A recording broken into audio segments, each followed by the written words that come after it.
My name's Jeremy. I'll let you introduce yourself. Yeah. So we're here on behalf of a project that we're working on called The Daily Bit, which is a daily news show Monday through Friday. It's 20 minutes, so it's very kind of concise and to the point. It covers a wide range of topics, but that all kind of come from the same perspective. So it's finance, tech, Bitcoin, privacy, science to a certain degree. One of those things where a lot of us kind of wind up going down this rabbit hole when we first discover Bitcoin, whether that's something like, the role of the Fed or bad money in society, or deeper things, just the concept of institutions that potentially um, aren't telling the whole truth. I'm not going to go too deep into that. Not that it's necessarily deceptive one way or the other. But we kind of learned to as they say in Bitcoin, verify, don't trust. So we're taking the same approach, but we're trying to do it from a kind of community standpoint. And so Maya is a key cornerstone here. Yeah. That's my intro for you. Thank you. I'm Maya Flood. I'm a co-host of The Daily Bit. Dave couldn't join us today, but he sends his love and adoration. I am in charge of picking our stories for the day, along with Dave. We do each 2 shorter stories at the beginning, and then we do a deep dive or sometimes an interview with an expert. And really just going back to what you were saying about how we are kind of verifying the news. My mom used to say, like, we can all have different opinions, but the facts kind of have to stay the same. So we really try to grab all of the information we can, all perspectives of the story, and then give the facts so you can create your own opinion rather than pushing an agenda or opinion on you, like some major news sites can do. And we're hopeful that this way of verifying the news, and the topics that we're deciding to talk about are really just like highlighting, things that people might be having their first experience with crypto or Bitcoin. And this could be like a foot in the door of the perspective of our community and what we're trying to accomplish with crypto and Bitcoin. Yeah, so we probably should have just played this to start. Yeah, so we're going to show you like a few clips of the show, and then just raised rates. AI data centers. For the first time in American history, the chair of the Federal Reserve is now the subject of a criminal investigation by the Justice Department. If I want to listen to the news, I just have like the choice of, okay, which biased one am I going to listen to? We're here to bring you the full story with full context, not unbiased, but with all biases covered. President Museveni's administration blocked social media for weeks and shut down the entire internet for 4 days, starting the day before voting. For those who don't know, BitChat is Jack Dorsey's app that runs on Bluetooth mesh networks. The Daily Bit is a 20-minute show that airs Monday through Friday, 5 days a week. Technology, startups, business, finance, economics. 3-Eye Atlas. If there's new policy and new technology that comes into our world, it's important to have an open mind on how it can benefit us, but also be critical. A recent study found 83% of pharmaceutical companies didn't have controls to prevent sensitive patient data from leaking into AI tools like ChatGPT. We have a brain trust, 21 people who headline conferences in their particular careers, down to your everyday person that you sit next to a restaurant or see buying groceries. That is so stupid. Maybe like walks of life. That's good. Bring their own unique expertise. Lifestyle. Yes. I'm just going to include that. So we have this group of 21 that helps to shape the direction that our story is going. Bitcoin Core just pulled versions 30.0 and 30.1 from their download page after finding a bug that could wipe out wallet files during migration. I wind up learning more from friends I know in person, social groups that I'm a part of, whether it's messaging or social media, than I do from your traditional big brand news. It just made perfect sense to want to reflect that in the news coverage. Then also the idea that it is a decentralized source. This is what's important, not just to me, but the people around me. What they cover and what they tell you isn't the problem. It's what they don't cover. It's the stuff that they leave out. Sometimes the people that are presenting don't really have agency and choice. We really try to kind of search every nook and cranny we can, first-hand sources, second-hand sources, and provide a more comprehensive perspective. A federal court just ruled in January that these backdoor searches are unconstitutional. At the same time, Trump has put his loyalists in charge. They all support keeping 702 as is. I bet Democrats are nervous about that. Both parties are. A tool that was built to monitor foreigners is getting weaponized against domestic opponents. We start with rapid fires, which are shorter stories, and then we have 2 deep dives at the end. Deeper and more comprehensive coverage, or we'll do an interview with somebody on something major that's happening. Everything is based on the metrics and optics of the old system. Whatever the mainstream narratives were that were being shoved down people's throats. Information to come to light that could potentially help to prove the innocence of the developers. We want to bring these things to the table so that everyone's aware of them. It's kind of like when you're reading the terms of agreements, and when I say read, it's just like scan through. Right. We're doing the reading, and then coming back to you with like the important points. It might be here to destroy us. Cool. That was 3i Atlas, by the way. So yeah, that's like a little sneak peek of the show. It's been a joy to work on. A little background, I guess, about me. I got into Bitcoin around the pandemic time. My ex at the time was like, you should probably invest like a little bit in this. And I did, but it was really just like talking to Jeremy about the project, through like other producer friends I have in the theater world here in Philadelphia. Just like hearing about it as like a lifelong learner and wanting to stay informed in what's going on in the world right now, I thought this was a really good project to do that, as well as like give back and educate my community and the people around me about the stories that we do. First, my apologies for my James T. Kirk impression on how many times I pause while talking. There's a reason why I'm not in front of the camera. Yeah, so I guess we'll get more into background and stuff like that. But yeah. So I got plenty of questions. So thanks for coming out and doing the fireside chat. Philly crypto scene really loves having a diversity of guests. We don't really get a lot of people from outside the city, or don't really get a lot of big names here. So you have great background, and it looks like what you guys are doing is going to have a huge impact. So. Well, thank you for having us. Yeah, of course. Yeah. So while I'm not a big name, I've got dirt on all of them. So well, that's like my turn the camera off and get real. Well, my first question about you worked behind the scenes at major Bitcoin media brands like Bitcoin Magazine, What Bitcoin Did, the What Is Money show. So I'm curious, what lessons did you take away from those experiences, and how did that shape the 21, and how did that shape Daily Bit? Yeah.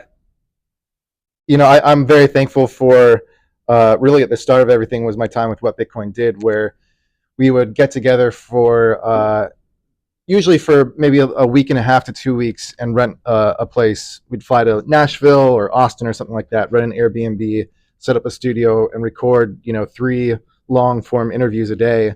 And on top of being there to actually kind of be a part of it and witness it firsthand, also getting to know some of these people afterwards, staying and having lunch, going out to dinner together, things like that.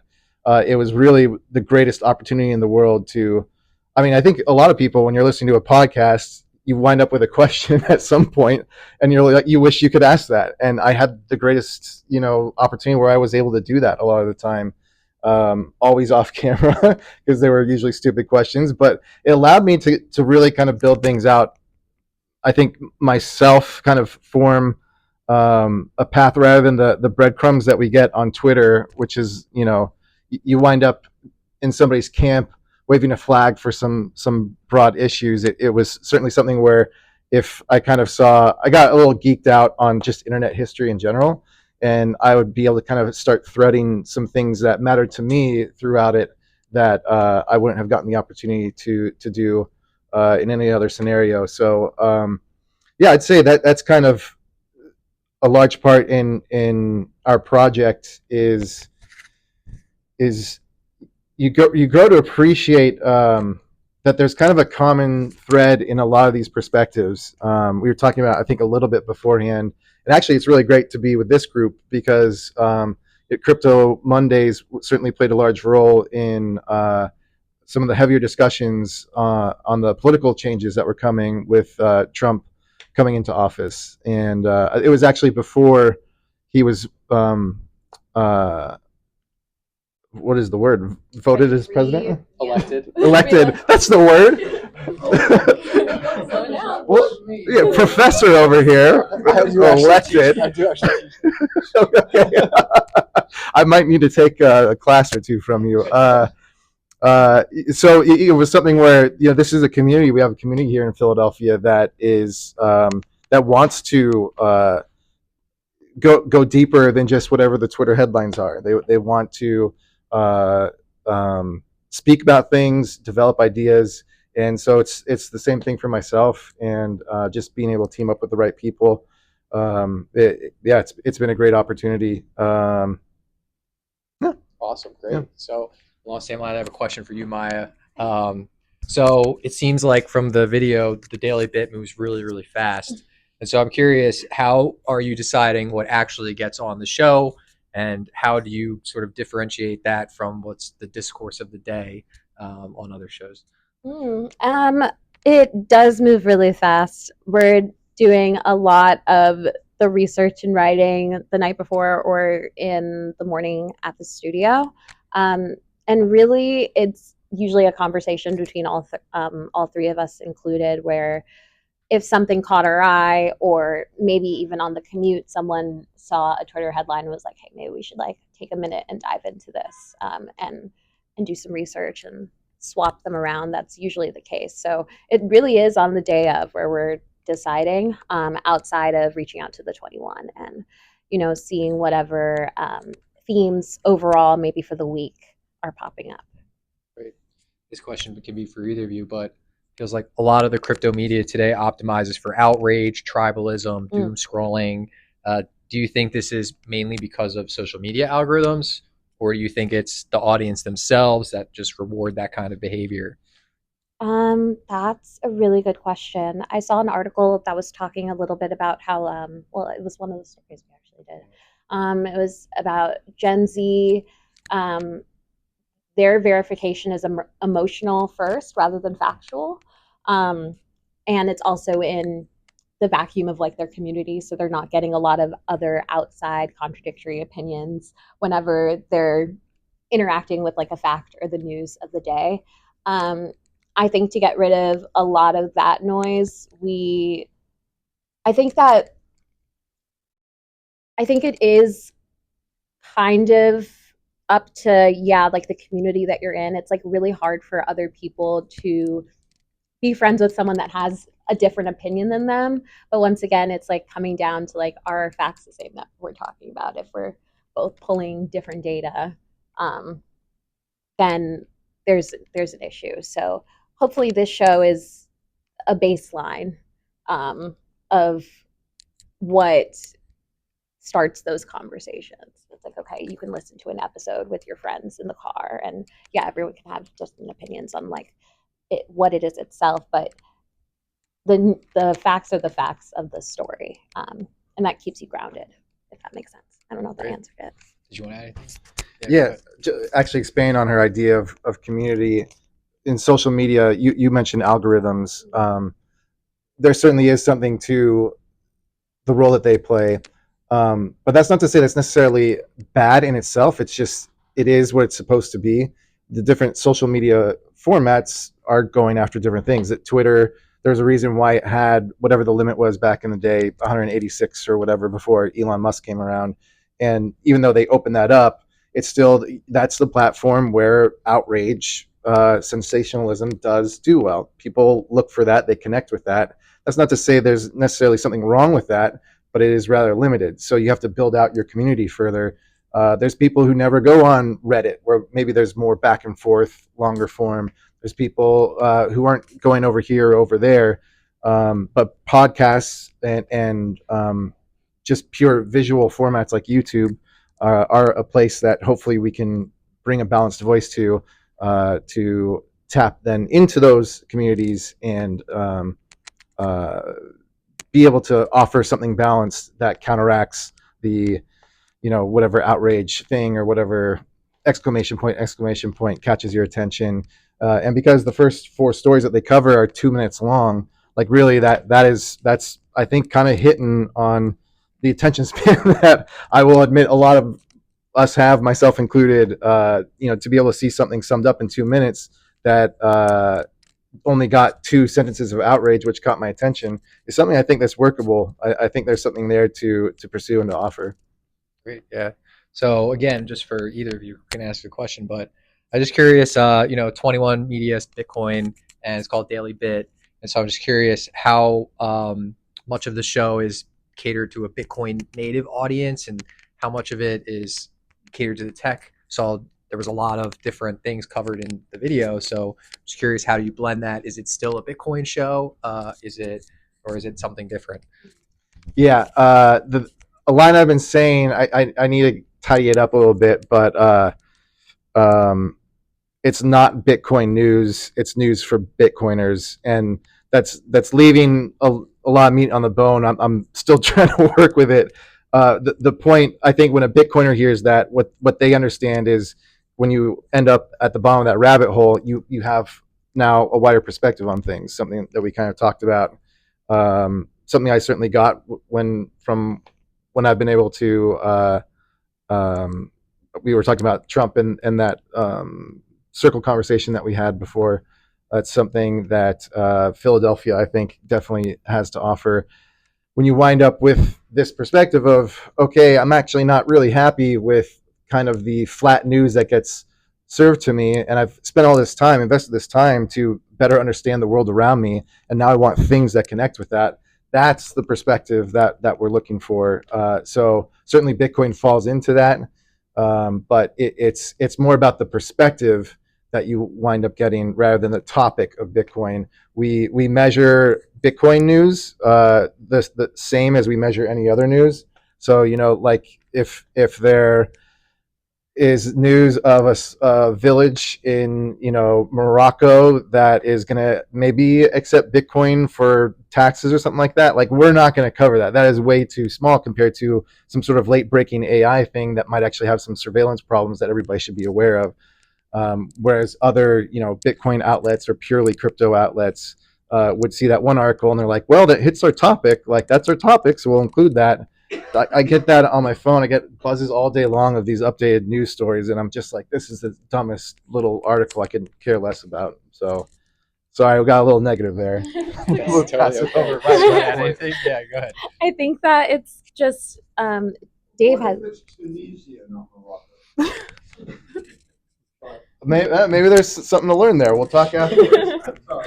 I think it's also really important that, to me anyway, as someone that was like a starter in the space, there are like occasions where we'll break down like terms that people might not know, or there are some reminders of wallet safety and things of that nature that maybe like a first time Bitcoiner can still listen in and be like, well, I'm kind of familiar with some of these, or oh, like I recognize that, but they're diving in deeper and giving me more of the why behind the what.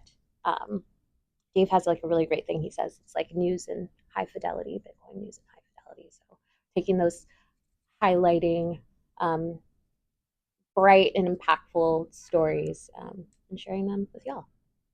It's interesting you mentioned the fidelity, because one of the questions I have is we live in a world where the AI can generate infinite content. It can do instant summary. And I'm so just curious, what happens to trust and credibility when every media company is just automating clips and automating summaries and commentary? Yeah, I mean, it's definitely difficult coming from a performance background as well. Like there are AI actors and you know, just robotic, kind of like empty. I hope to bring more of my personality and what matters to me. I think that's like what makes the difference. Like Dave and I are picking these intimately together in the mornings, and that just can't be replicated. So I think that's a strength in our show for sure. How everything is speeding up technology wise, there, as we say, like sometimes in the show, there are benefits, but there are things that we need to be careful about. And I think that we toe that line really well in studio. Yeah, I think it's actually an opportunity at this point. I don't think you have to be too terribly smart to see through a lot of this stuff that's coming down. AI slop, that's a term. Everybody knows it. Everybody can recognize it. And so at this point where humanity just got this tool and it's like, oh, we can use this and it's an easy button that we were able to hit. As people lean into that, as I need another word from you. What's the thing that goes back and forth? Pendulum. Pendulum. All right. So, political, musical. This is great. Some physics. The way that the pendulum is going to that side of leaning too much on AI is a great opportunity for just a couple of people to put their actual personal thought into something, and then from there, talk a little bit more about it. But the group of 21 behind us as well.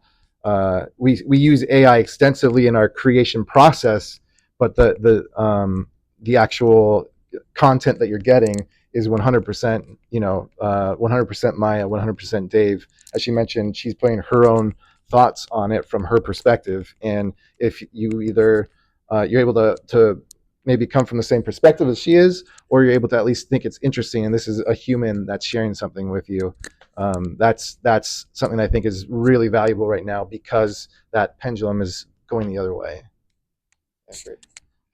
So I actually do teach, and I am a professor. And every semester, I do ask my students, like, how many of you are using Bitcoin or using crypto? And almost always, there's no one, if maybe 1 out of 30, that do it. And I think it's a misconception that we have in the industry that the Right. internet native generation. So I'm just curious, like with this new show, Daily Bit, what is it that the internet native generation should be looking at?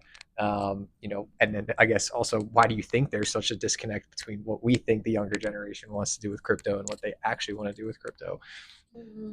I think it pairs in to another article that probably like was on the cutting room floor of what we've been recording, but just this idea that young people are not thinking of long-term investments in the same way as like our generation is when it comes to that. I'd be curious to see if like they have any other like standing stock in anything else. They do like prediction markets. Oh, okay. Yeah. Here we go. All that, which was a surprise to me as well. Yeah, but it's short. But it's shorts. You know what I mean? It's not like a long-term investment that they have in mind that they think is attainable. And I feel like hopefully through this show there can be the connection of, okay, this is actually attainable and physical and something that I can jump into right now that feels personable and immediate in a different way than a prediction market.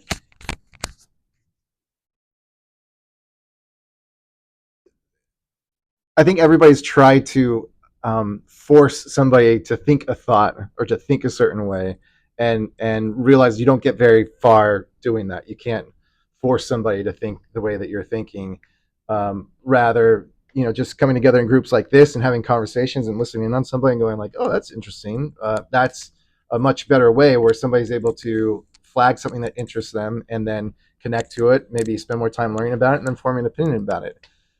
I don't know for a younger generation that you describe, if we're gonna lump them together. I don't know of any good way of trying to run around and hit everybody on the head and say, hey, no, look at this. The financial system around us is crumbling. It's not serving you, and there's these other things that you should know about. There's parallel rails that are being built right next to us that for your future you should spend more time learning about. I think prediction markets too, that's how rampant they've grown, is reflective of a financial system that's teetering.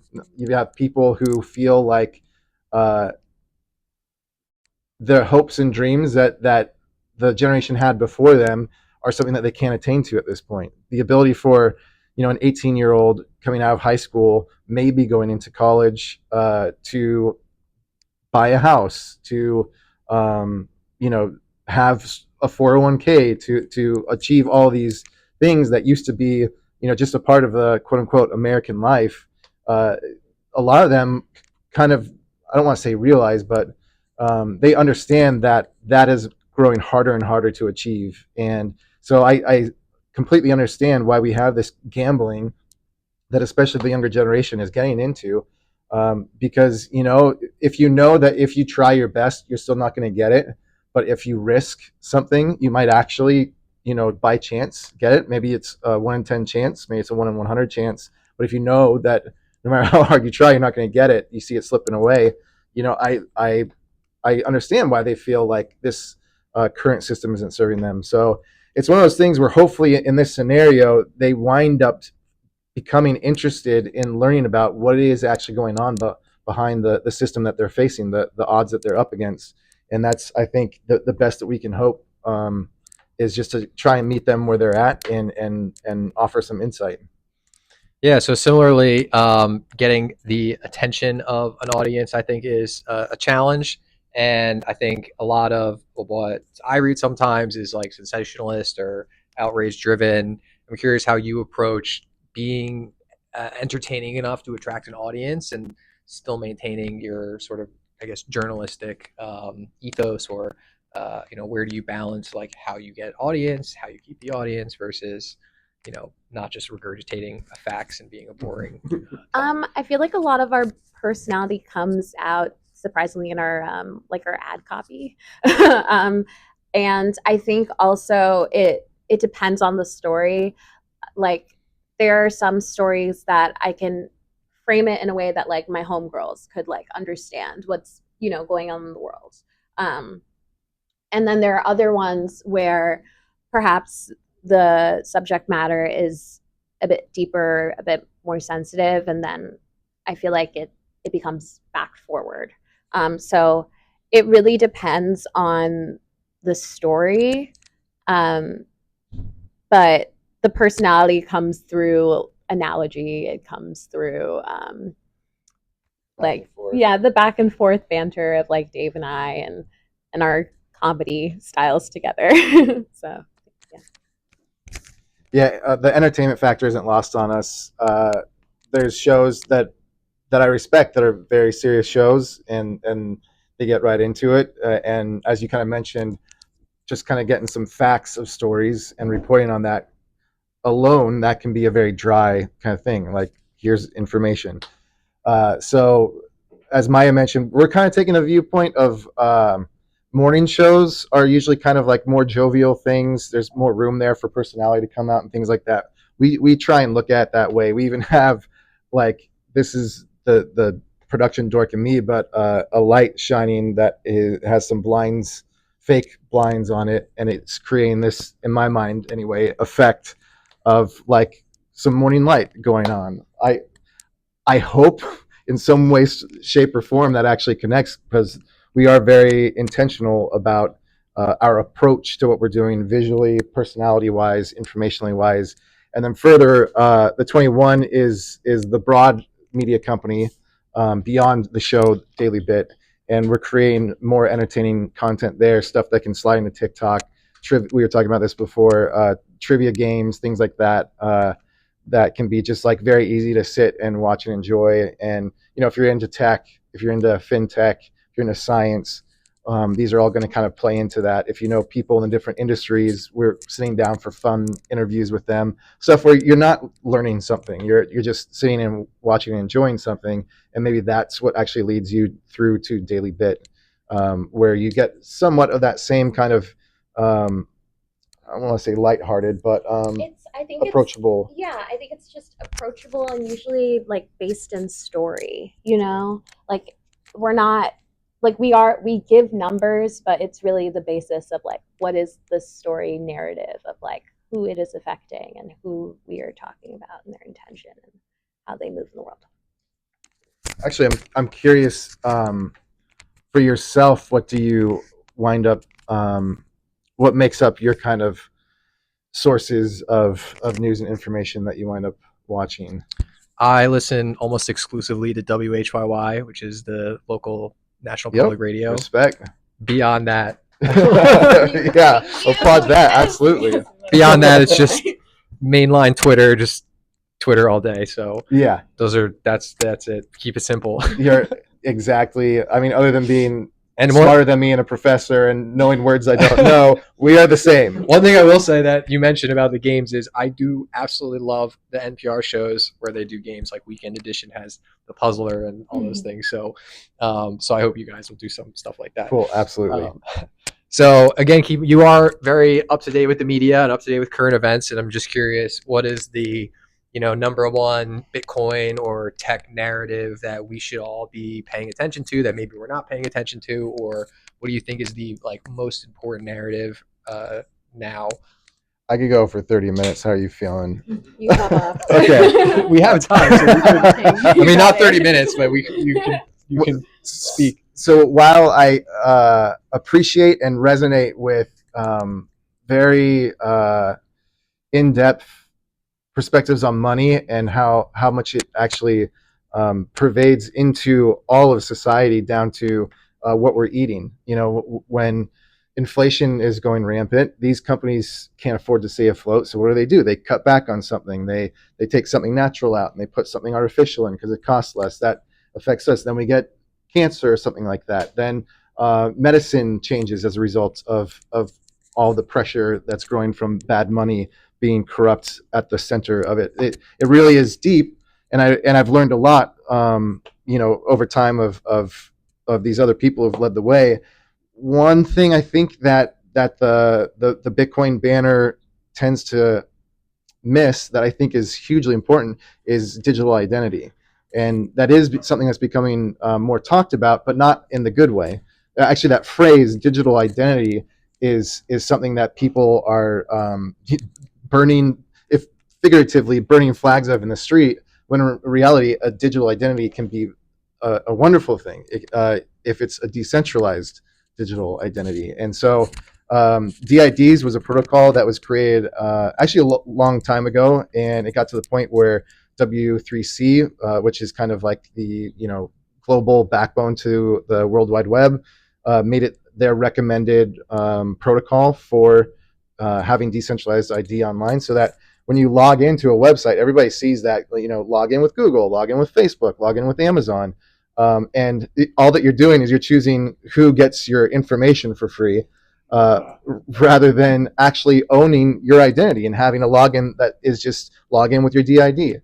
And they wind up knowing nothing about you. The ability to walk into a club, a bouncer gets to look at an ID and they get to see a woman's age, her address, anything like that.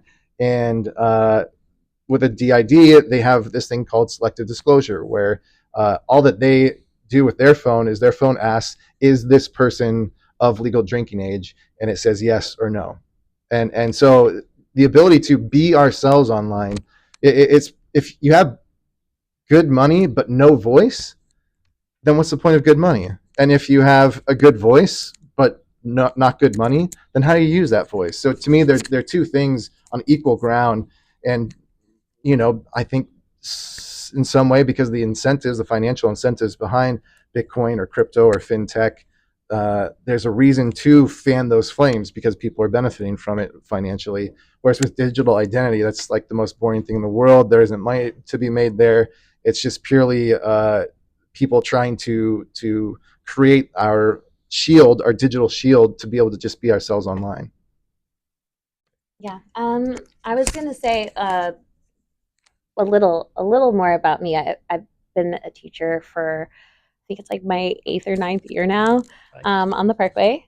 I think a lot about like digital safety of like my students, and especially like through education, as well as even just AI in education. It's been a huge conversation in the classroom. I think those are like really hot topics just because, like, as you were saying, we're in this like new age and wave of regulation or like no regulation of these new tools. So it, I think the stories that have been interesting me and been like kind of at the top of my list is like anything having to do with that.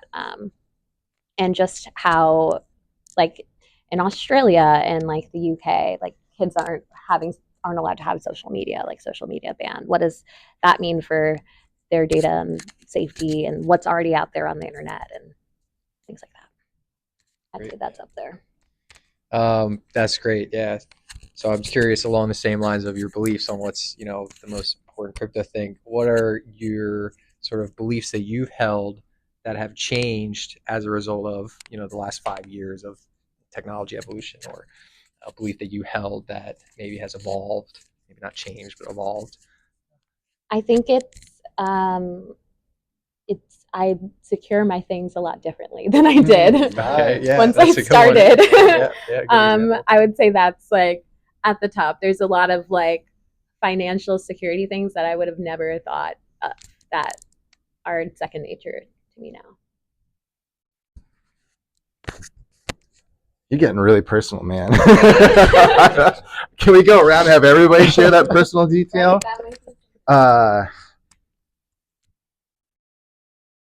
Man, I could really go in two completely different directions with this. Let me go in the one I don't regret. Maybe go with the other one. That sounds more interesting. Yeah. Some shock posts. So on the positive side, cypherpunk was something I had never heard of. I'd heard of cyberpunk thanks to my awesome brother and novels and stuff like that and games growing up, which is all very cool. And I can't wait for Neuromancer, the TV show that I'm sure they'll screw up. But cypherpunks is the concept of basically power from digital sovereignty, like code is law. And that's something that, everybody, at least in my age group, understood early on that the internet was going to be this powerful thing. It was basically kind of already rampant. I came up with like AOL and things like that. So I was already doing things in like internet commerce, made tons of sense already as a kid at that point. But it's one thing to kind of, be a part of those that understand that something's good. And it's another over the past 5 or 6 years to really learn the power of code and more specifically protocols, where it's code that everybody runs, everybody plays by the rules of the protocol. And that's where something like decentralized ID just really fires me up, because I get to see a world as we advance further and further into a society that exists on these two planes of physical and digital. We're handicapping ourselves at the moment in what our digital lives can be. And when we live our physical lives, when we understand a voice, I understand the person on the other side of this window, they might be 3 feet from me, isn't going to hear me because of the physics going on right here. Likewise, there's this awesome protocol that exists for the internet that has rules attached to it, where they basically kind of reflect more simple physical rules that we understand as people, as children growing up. And so the ability for our digital realm and our digital voices to reflect the nature of just how we understand life to be and physics to play out is something that me 5 or 6 years ago would have had no idea about. And as you start to connect these things together, the internet with Bitcoin and decentralized IDs and marketplaces and so on and so forth, it's something that we should be able to be positive about in our future, rather than be fearful of what winds up happening when that power over it is stolen from any number of entities. Like, not to point fingers at government this or corporation that, but we're the ones who don't even kind of realize the rules of the digital realm. And so those who do have every inclination to carve out what they can for themselves. Great. Yeah. So this will be my last question that we can ask the audience. But what do you hope that the Daily Bit becomes in the next 5 years? Like, what do you see? Where do you see it going? What would you 5 years from now? I'm thinking like our like other Bitcoin meetup and like the talk of like us being a best one, but not the only one. And I think it just being more accessible. Like it would be awesome if our show was like on the radio and like people are listening to On it. National Public Radio. Yeah, right. People are listening to it far and wide, and they're sharing and they're learning, and really, it's just starting those conversations at the dinner table or at a cafe, and that it's connecting people, and that people are seeing that like crypto and Bitcoin are really helping people like outside of who you'd expect it to be helping. I think my hope would be that it really does reflect the kind of decentralized opinions that we see of people that I'm running into every day. Again, a group like this. Again, my earlier career of being able to be in this city, that country, and to be out there talking to people. These are the conversations where I'm always learning the most, and I find myself shared in perspective with these people. I really hope that the Daily Bit reflects that as well, where it feels like it's not necessarily some sort of project that three people or more are carving out for themselves every morning, that we're closing windows and closing doors and going in and coming up with something and saying it out there, but that it really feels like we're the ones who are learning and being focused and reflecting what's all the people that I get to meet and talk to find important. Like that's a voice that I don't think exists today, not in any sort of organized way. It's just kind of who's your favorite person to follow here and that person to follow there, and that is all well and good. But how about some more centralized sources where you get to listen to something 20 minutes and know that this is news that's important to you, and it's been covered well. Like it like not that it's unbiased, but it's informed from both sides, and you just know that you get some little bit here, and it's something reliable because it reflects the decentralized whole of people with the same perspective, not some finance thing or corporate thing or something like that. Yeah. Great. Okay. Before the audience goes, let's give them a round of applause. Thank you.